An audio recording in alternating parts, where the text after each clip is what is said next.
Dios debía ser probado, y Juan escribió esta carta para mostrar, ¿cierto?, todas las cosas que tenía que tener un creyente y las que debía vivir y cómo comportarse para poder validar ese amor de Dios, tanto para con Él como para con sus hermanos.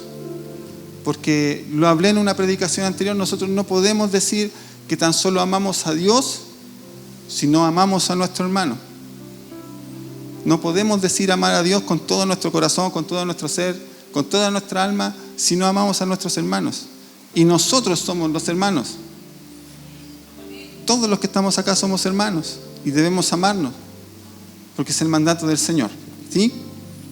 Entonces, Juan escribe esta carta, y para cerrar esta introducción, haciendo énfasis en que hay cosas que van a ser temporales, pero hay otras que son eternas.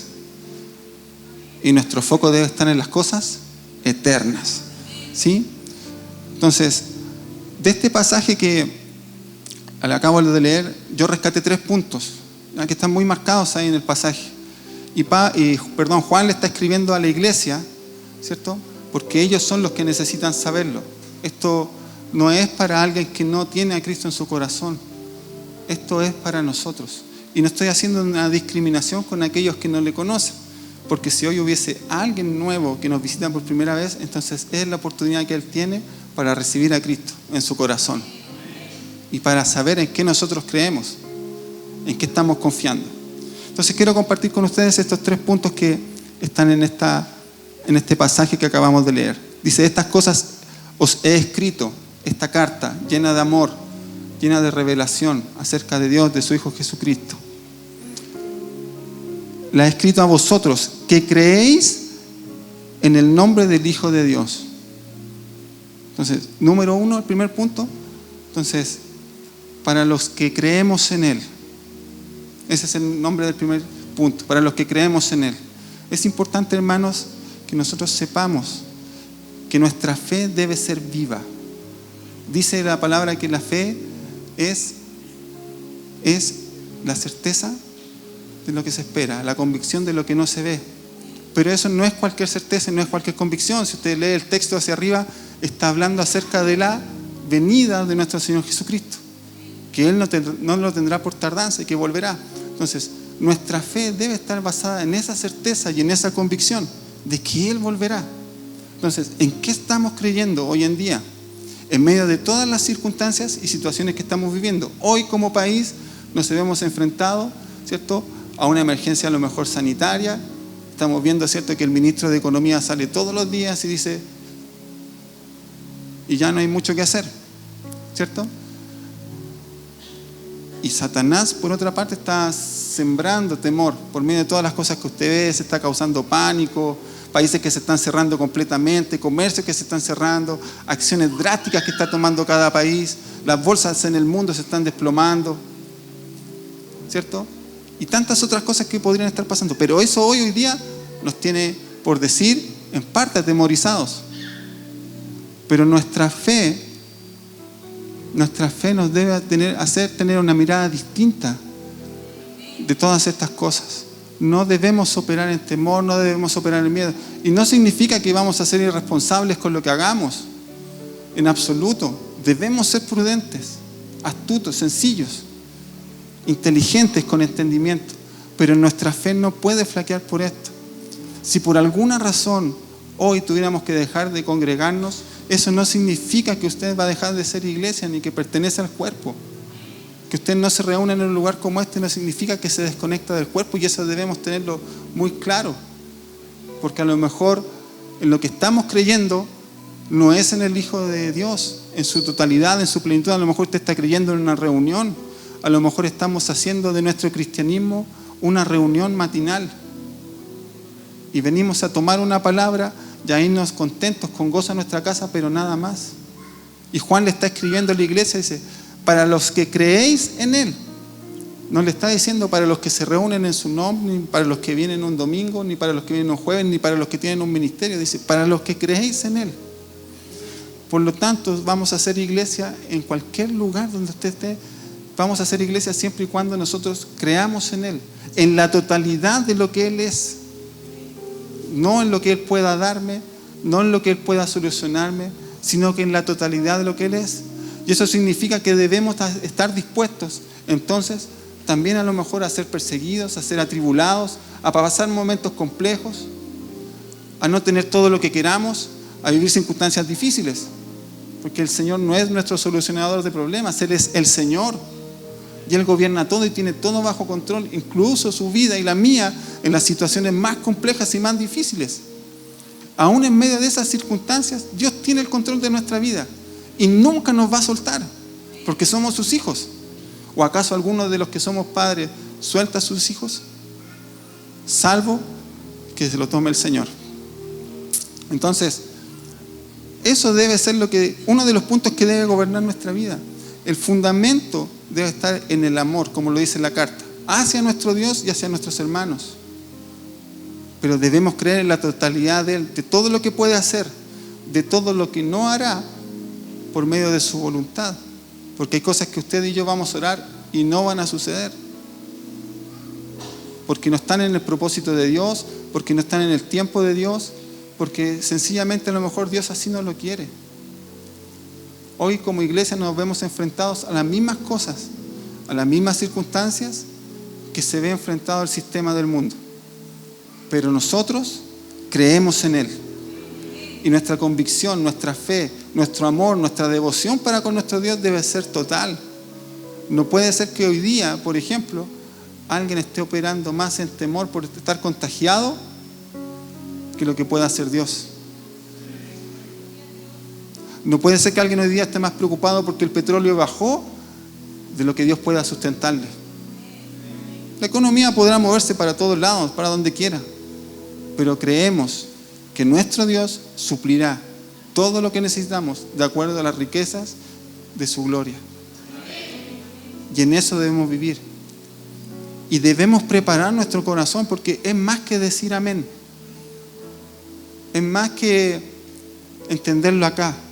Es tener la capacidad en nuestro corazón, que lo va a hacer el Espíritu Santo en cada uno de nosotros, de permitirnos vivir eso, entenderlo y ser procesados en medio de esas circunstancias.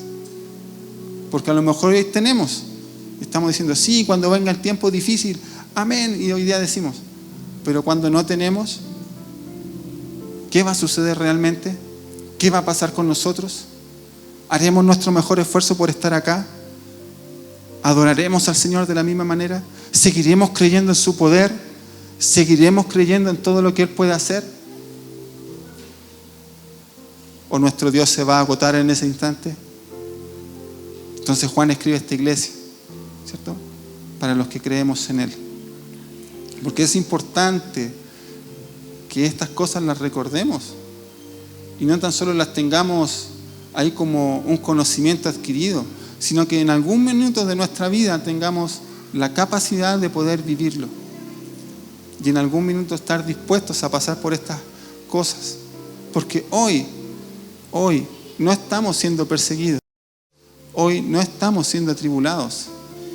Si lo quisiéramos ver a la luz de lo que vivió la iglesia primitiva, no lo estamos viviendo. Porque usted va a salir de este servicio, va a poder tomar el bus, muchos tomarán su auto y podrán ir a su casa, podrán ir a disfrutar a sus hijos, tendrán un almuerzo, tendrán una actividad, disfrutarán, otros nos quedaremos acá sirviendo al Señor, pero tenemos libertad.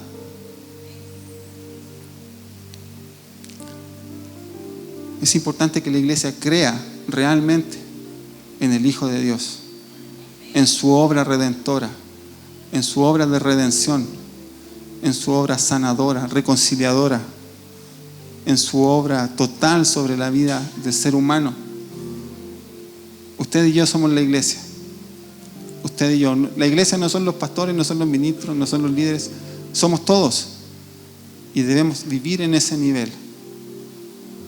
Entender que en Cristo somos uno.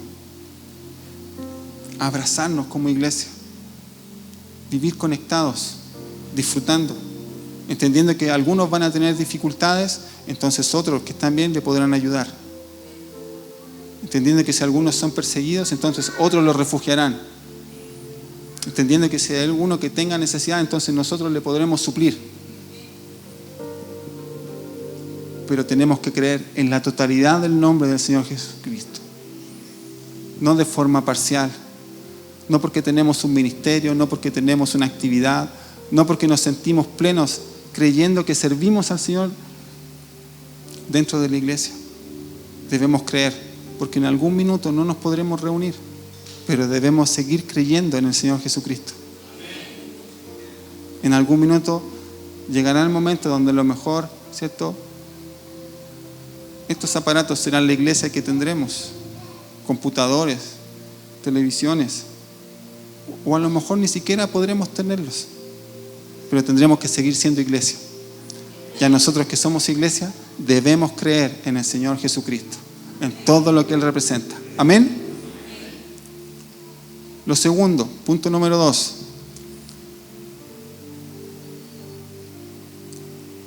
Para que sepamos lo que Él nos dio. ¿Qué nos dio nuestro Señor Jesucristo?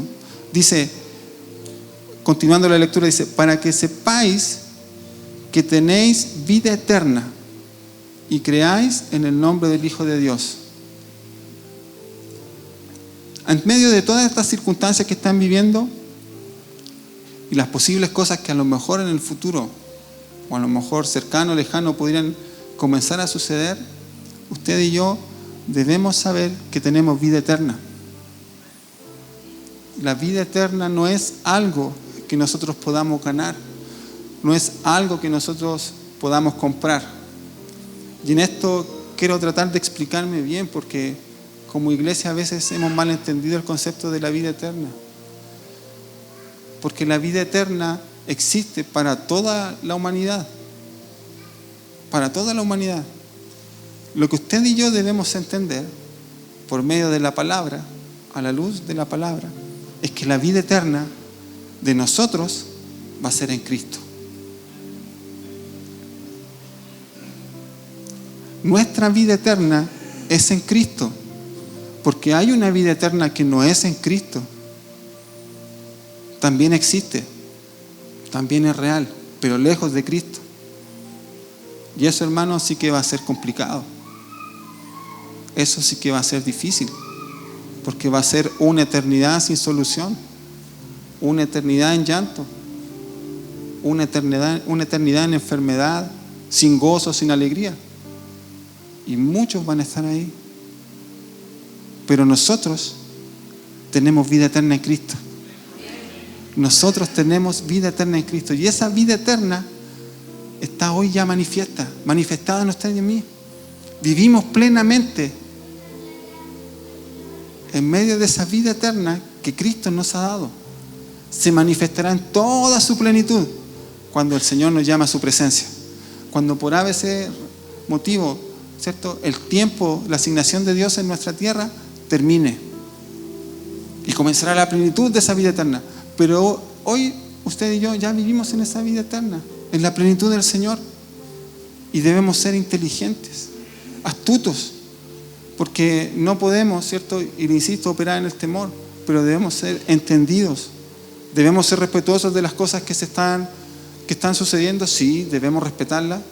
Debemos evitar contagiarnos, sí, orar, ¿cierto?, para que el Señor nos cubra, pero no exponernos, no ser irresponsables. Pero ya tenemos vida eterna. Por lo tanto, las cosas que pudieran ser temporales, aquellas cosas que a usted le puedan infundir temor, que es lo que Satanás quiere para dividir la iglesia, que es lo que Satanás quiere para mermar a la iglesia, entonces no le demos oportunidad en eso. Usted ya tiene vida eterna. El afán, el temor, el miedo no deben gobernar a la iglesia. Usted debe vivir confiado, debe vivir seguro, debe vivir pleno en que tiene vida eterna en Cristo Jesús. Ay, pero es que si yo me equivoco y peco, el mismo apóstol Juan en otra carta escribe que si nosotros confesamos nuestros pecados, tenemos abogado para con Dios Padre. Ahora yo le pregunto, si ese abogado fuera humano, ¿podríamos confiar? nos preguntaríamos cuánto tengo que pagarle al abogado. Perdón si es que hay algún abogado. Lo digo con mucho respeto. Pero tendríamos que preguntarle, ¿cómo va el juicio? ¿Qué dijo el juez? ¿Cómo avanza la causa?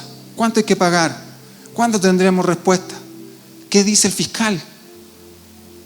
Pero nuestro abogado ganó el juicio. Nuestro abogado ganó el juicio. Usted y yo ya no tenemos que esperar qué va a resolver el juez. La sentencia ya está. Usted y yo hemos sido perdonados. Usted y yo hemos sido redimidos. Usted y yo fuimos comprados, lavados por medio de la sangre de nuestro Señor Jesucristo. Nuestro abogado ya ganó. Entonces debemos vivir confiados en esa vida eterna que Dios le ha permitido tener. Debemos vivir confiados en la plenitud de Cristo, sabiendo que pase lo que pase, aun cuando fuera la circunstancia más difícil, si en algún minuto llegaran a perseguirnos, si en algún minuto llegaran, ¿cierto?, a prohibirnos cosas, que yo creo que no va a suceder en el nombre del Señor, debemos vivir confiados, sabiendo que tenemos la vida eterna y que cualquier cosa que pasara sobre nuestra vida no va a ser mayor que lo que Cristo ha hecho ya en nosotros. Por eso Pablo dijo tan confiado, para mí el vivir es Cristo y morir es ganancia. Tenía tan claro su foco en lo que era la eternidad, tan claro en lo que era permanente, que no tenía miedo de decir esas cosas. Así usted y yo también debemos vivir confiados.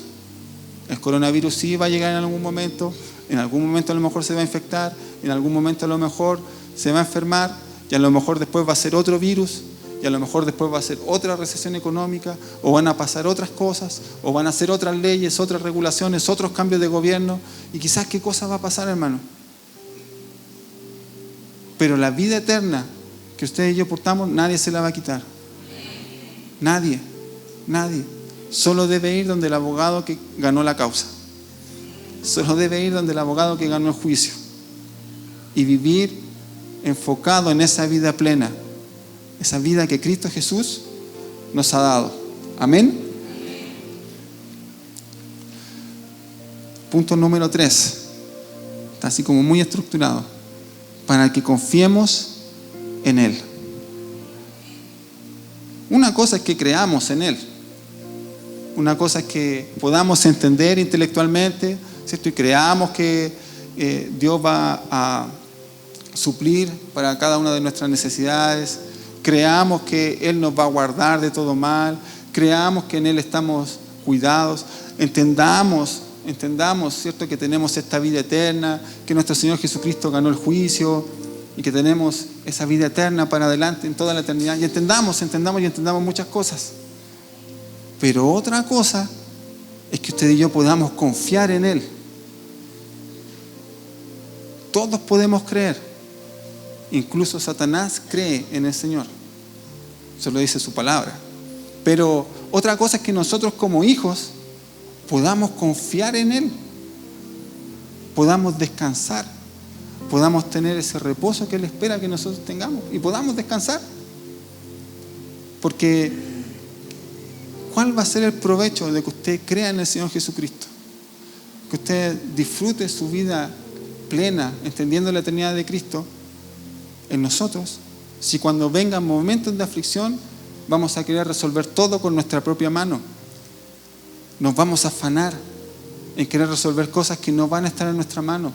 Vamos a querer correr para hacer cosas que no van a estar a nuestro alcance. Nos vamos a esforzar y cansar en cosas que no van a dar ningún fruto.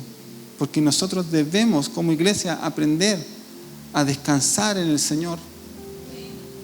Usted y yo debemos aprender a descansar en Él. Por eso le decían de antes, no importa cómo se vaya a mover la economía. Usted tiene que descansar en el Señor.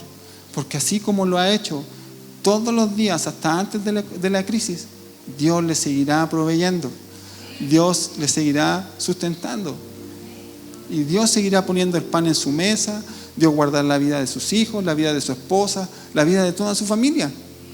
Y en eso es donde nosotros debemos pedir al Espíritu Santo que abra nuestro entendimiento, porque son cosas que hasta el día de hoy las hemos podido vivir, las hemos podido experimentar, pero no las hemos entendido, no las hemos logrado ver, porque esto no tiene que ver con cuánto o qué cosas usted tenga en su mesa. Esto tiene que ver con que cuando usted se sienta y tiene, entonces Dios cumplió. Dios fue fiel.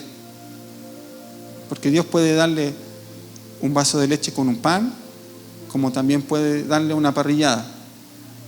Ese no es el problema para Dios. Nosotros somos los que tenemos que ver su fidelidad. Nosotros somos los que tenemos que ver su bondad, su misericordia renovada cada día, tal cual lo dice la palabra. Pero somos nosotros los que debemos aprender a verla. Y en la medida que usted y yo la aprendemos a ver, entonces podemos descansar en Él. Podemos descansar en Él. Y no para ser irresponsables, sino para descansar en Él como hijo amado. ¿Usted es un hijo amado del Señor? ¿Se siente un hijo amado? Entonces usted puede descansar en el Señor, porque los hijos amados descansan en el Señor. Y esto usted lo puede ver hasta en lo natural. Cuando usted ve a un niño pequeño, ¿cierto?, y quiere jugar con su padre, corre y se tira. Él no sabe si el papá tiene fuerza, si está cansado, si le duele la espalda. El hijo se tira y se deja tomar. En lo que menos piensa es si se van a caer o se van a golpear. Confía plenamente en que el papá lo va a tomar. A ese nivel de confianza nosotros debemos llegar con Dios, sin ser responsables, porque tenemos entendimiento, pero debemos confiar en Él, saber que Él será nuestra provisión, Él será el guardador de nuestra vida, Él cumplirá su propósito en nosotros, Él nos tomará de su mano. Y si está en el plan de Dios, en su propósito, que nuestra vida llegue hasta ese punto, entonces no importa, tengo la vida eterna, seguiré con Él, pero debo vivir confiado. No puedo tener yo más preocupación en aquellas cosas que son temporales.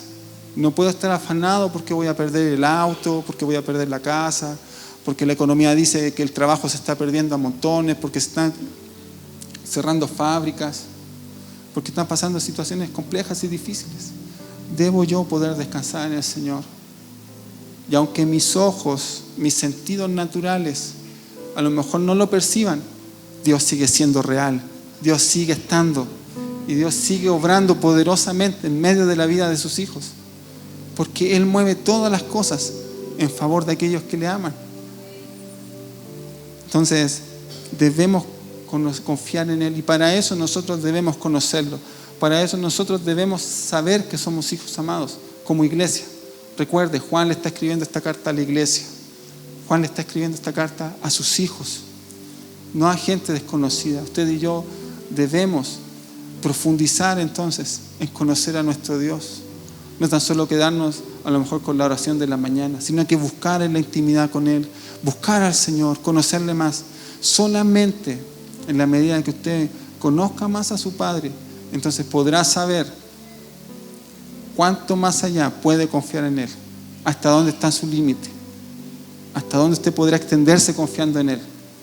Porque nuestra vida no depende de un empleador, nuestra vida no depende de lo que diga el presidente o el ministro, nuestra vida no depende de lo que digan los países o de lo que definan, nuestra vida no depende de lo que un laboratorio haga para encontrar solución a las enfermedades. Nuestra vida depende de lo que Dios haga y de cuánto nosotros confiemos en Él y nos dejemos tomar y abrazar por Él. Amén. Qué bella es esta carta de Juan. Mire, para recapitular, entonces, esta carta fue escrita para nosotros. Es un tesoro, es para la iglesia. Entonces, para que creamos en Él, en el Hijo de Dios, aquel que murió y dio su vida por usted, por mí, y resucitó al tercer día, glorificado, para redimirnos y darnos vida eterna. Para que sepamos del regalo que Él nos dio, su vida eterna, y poder compartirla. Y usted tenga claridad que no lo va a perder. Es algo que está allí disponible para nosotros. Y que si cometemos un error, entonces tenemos abogado, nuestro Señor Jesucristo. Es un juicio ya ganado. Amén. Y tercero, para que confiemos en Él. Como hijos amados, debemos profundizar en la relación con nuestro Padre. No en lo que hacemos en la iglesia, no en el ministerio que desarrollamos, no en nuestros estudios. Debemos confiar en Él y dejarnos tomar por Él. Yo siempre trato de ver ejemplos en lo natural. Cuando nuestros hijos pequeños nos piden un helado, ellos están confiando en que el helado va a llegar. No están preguntando, ¿tienes plata, papá? ¿Cómo lo vas a pagar? ¿Dónde saldrá el helado? ¿Qué lo vas a fabricar? No. Confiamos. Así debemos confiar. ¿Y sabe qué es lo más bello de esto? Que estaba aquí un poquito oculto en la carta. Lo pasamos, lo leímos. Mire lo que dice.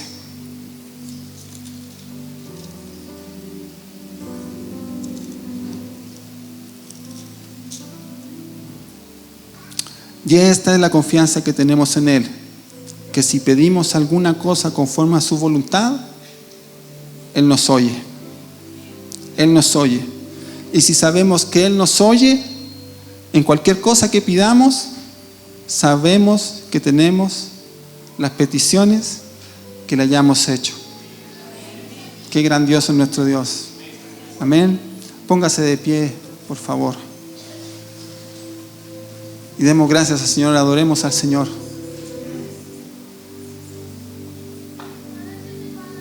Y llenémonos de fe en estos días, en estas circunstancias. No sabemos qué cosas pueden venir, no sabemos qué cosas van a pasar ni cómo se van a solucionar, pero nuestro Dios es el mismo ayer, hoy y siempre. No hay sombra de variación en Él. Él no cambia. Él no cambia. Él no cambia. Él no cambia. Esa debe ser su convicción. Él no cambia. Él no va a cambiar. Él no va a cambiar. Él no va a cambiar. Eso es lo que usted debe grabar en su corazón, en su espíritu. Él no va a cambiar. Lo mismo que hizo por sus hijos en el 90 después de Cristo, hoy lo sigue haciendo. Y lo hará por la iglesia de los próximos años, si es que Él no ha venido. Amén. Vamos, levante sus brazos, adoremos al Señor. Adoremos al Señor. Él es tan bueno, Él es tan fiel. Su amor está en medio de nosotros. Nunca cambia. Para nosotros, su iglesia, su cuerpo amado, la novia a la que está esperando, a la que prontamente vendrá a buscar, a la que prontamente vendrá a buscar. Y allí donde están con sus propias palabras, adore al Señor, adoremos al Señor con nuestras palabras. Padre, gracias por su palabra, porque es viva, Señor, eficaz. Señor, gracias por la oportunidad que me ha dado hoy de poder compartir esta palabra. Señor, entendiendo que usted siempre edifica la iglesia, siempre suma, Señor, entendiendo que siempre es una semilla de fe para nuestra vida. Amado Dios, que usted pueda abrir nuestro entendimiento, hacernos ver, Señor, todo lo que usted tiene para nosotros, podamos seguir creyendo, Señor, plena y totalmente en usted. Señor, que podamos vivir en el nivel de la vida plena, de la vida eterna que usted ya nos ha dado, Señor, en la cual podemos disfrutar todo lo que usted tiene para nosotros, y que podamos confiar, Señor, plenamente en su amor, en su fidelidad, su bondad, que cada día cuando abramos nuestros ojos podamos ver renovada su misericordia, su gracia, su favor sobre nuestra vida.